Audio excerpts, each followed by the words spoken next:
Umukobwa mu Burusiya yirukanywe i Bali muri Indonesia azira kurenga ku mategeko ya coronavirus nyuma yo kwinjira mu iguriro mu maso yisize irangi asa nkaho yambaye agapfukamunwa.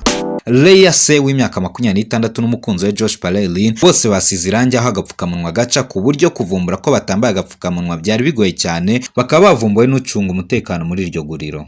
Kwirukanwa muri Indonesia byakozwe mu rwego rwo guha isomo n'undi wese ukerensa COVID-19.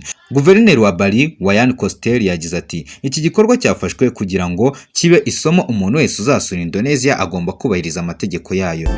Leia se na Lin bagerageje kwinjira muri supermarket ariko bahagarikwa n'abashinzwe umutekano kubera ko batambaye udupfukamunwa, ahubwo bari kujijisha nk'uko National Post dukesha inkuru ibivuga.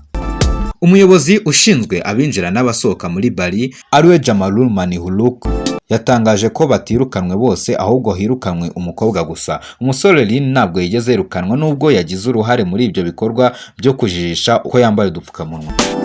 Jamalul Manihuluk ati dushingiye ku iperereza ryacu Leila wenyine niwe wafatwaga nk'uwakoze icyaha maze arirukanwa, naho Lin basabye imbabazi. Lin yagize ati intego yo gukora ibi ntabwo ari ugusuzugura cyangwa se gushishikariza abantu bose kutambara udupfukamunwa. Iyi ni Slim Jesus Entertainment, kora subscribe dukomeze tugendane 5 kuri 5.